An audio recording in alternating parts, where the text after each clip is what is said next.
Hello, everybody. Welcome to the Buckeye Weekly Podcast. I'm Tony Gerdeman here, as always, with Tom. Tom,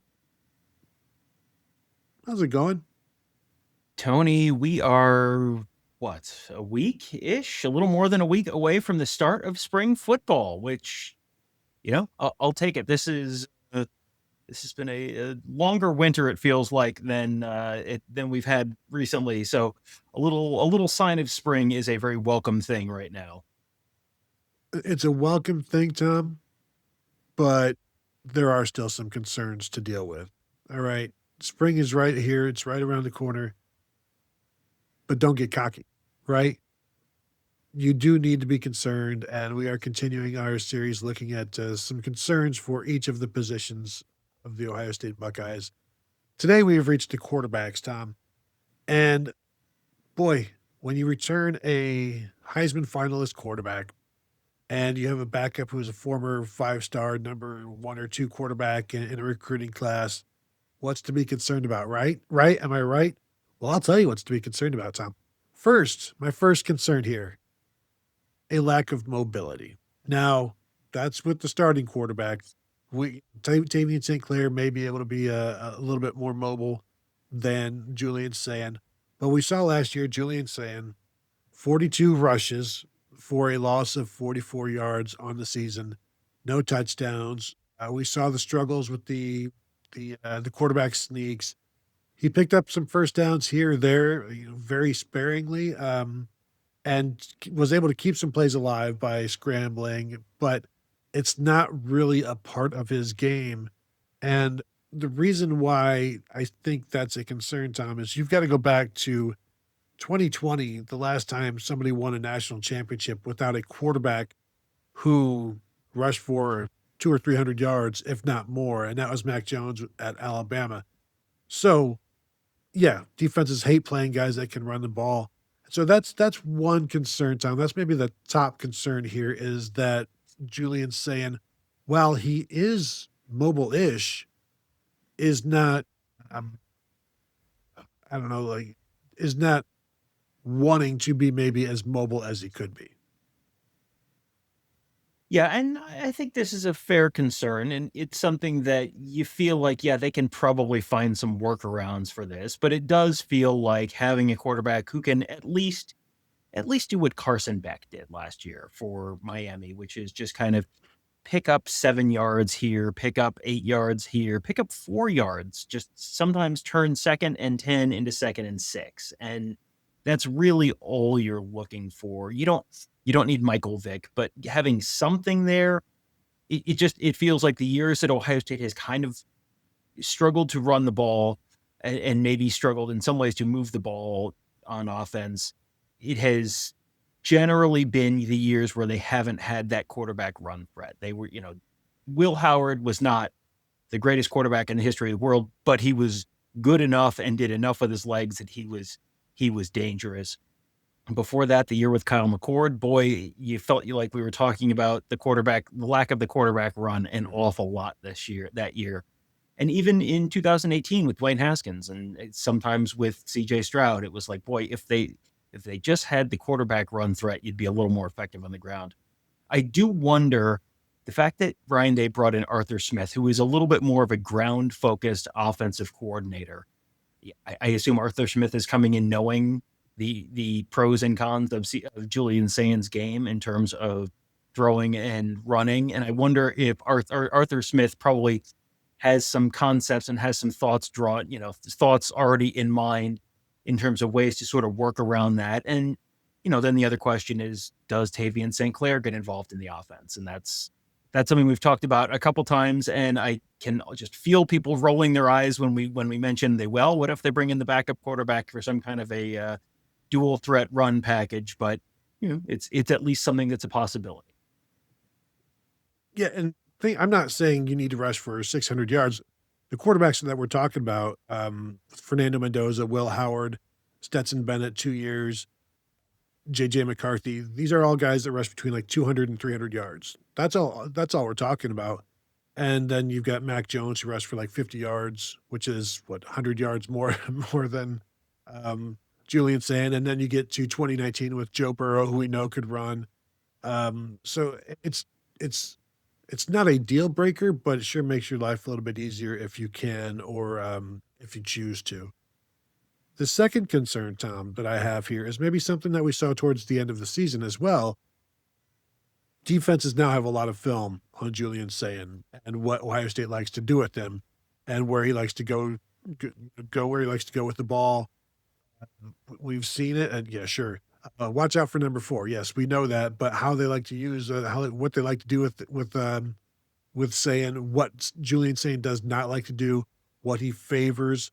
So there's a lot more film, and so sometimes the sophomore slump isn't necessarily because a player is playing worse. It's because there's more data on him. Teams know better how to approach and attack, and not just attack, but also withstand. And so I think that is a concern as well. Just that defenses are now more familiar with Julian saying what he doesn't like, what he does like. And so you do less of what he likes and you do more of what he doesn't like, and you see how he reacts to that. Yeah, and I think that that's something that he has a whole year to work on. This is like a basketball player. You see those guys every once in a while where, he can only go to his right. He can't dribble with his left hand, or he can't go to his left or whatever. And so guess what you have to do? You have to spend the whole offseason working on going to your left and dribbling with your left hand. You've got to get comfortable with it, because otherwise teams are going to do exactly what you're saying. They're going to just okay, well, this is what you want to do. We're going to take that away, and we're going to make you beat us left-handed in this case.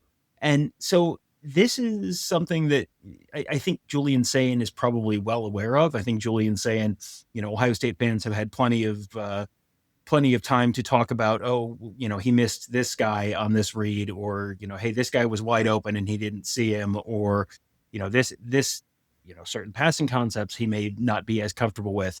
He's got a whole year where he's got to work on that stuff. He's got to work on his field vision, and some of that may have to do with just progressions, and he was past that progression. So some of those I think are not, not every time a guy was open and the ball didn't go to him, not all of those were Julian Sayin's fault. But you've got to kind of go through and figure out, okay, where, what am I not seeing? What am I, is that not seeing over the offensive line because he's not a 6'5" guy? Is that, going through his progressions too fast? What is it that is not clicking there? And that's something that he's got to address, and he's got to probably be willing to make a few more mistakes. Normally you'd think, you really, you want to make fewer mistakes this year. Well, maybe you need to let it rip a little bit more, because he was very accurate. He was very consistent, but also he was a little bit cautious at times. And there were times that something was probably there that he didn't let it go. I mean, I remember Ryan Day talking about, I think, one in the Texas game, maybe. There was one early in the season where there was something that was probably there that they didn't take advantage of it. And so you've got to probably be a little more confident and a little more willing to let it rip. All of that stuff, it all feeds exactly into what you're saying. And what you're saying is 100% right.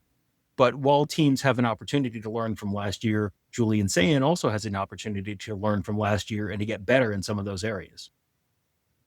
And we've talked about this with even back to like Trevor Lawrence between freshman and sophomore year, and Julian Sayin and I'm sorry, Justin Fields and CJ Stroud, where they become better as sophomores, but also will take more risks because they're more confident, and it leads to more turnovers. Um, so you don't want more turnovers, obviously, but a few of those risks you think might hit, and they do want to be more explosive, and certainly you don't want to put the ball in a bad position. But that's where the experience comes in, and you've got to know that this was actually a good position to put the ball in.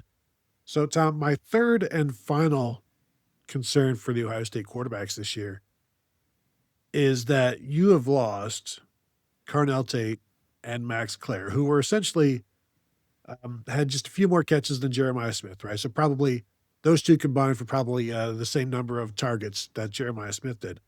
I think there's a concern there that there might be too much focus on Jeremiah Smith, which will lead to not seeing the full field as well as you could. Um, Now, I think one area where maybe this is not going to be true is because the defense is going to be so focused on Jeremiah Smith, you're going to have to go away from him.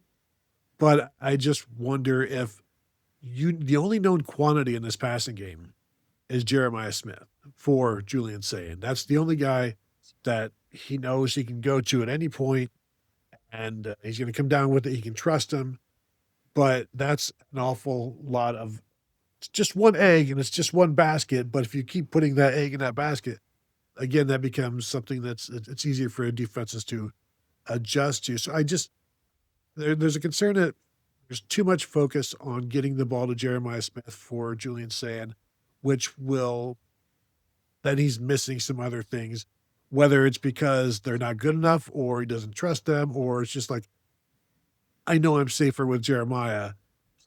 I wonder how long that takes him to get out of that, and become a more well-rounded, point guard, passing it out over the course of a season, or if this is something defenses are going to help him out with immediately by taking Jeremiah away. And it's like, all right, I'll just go to everybody else.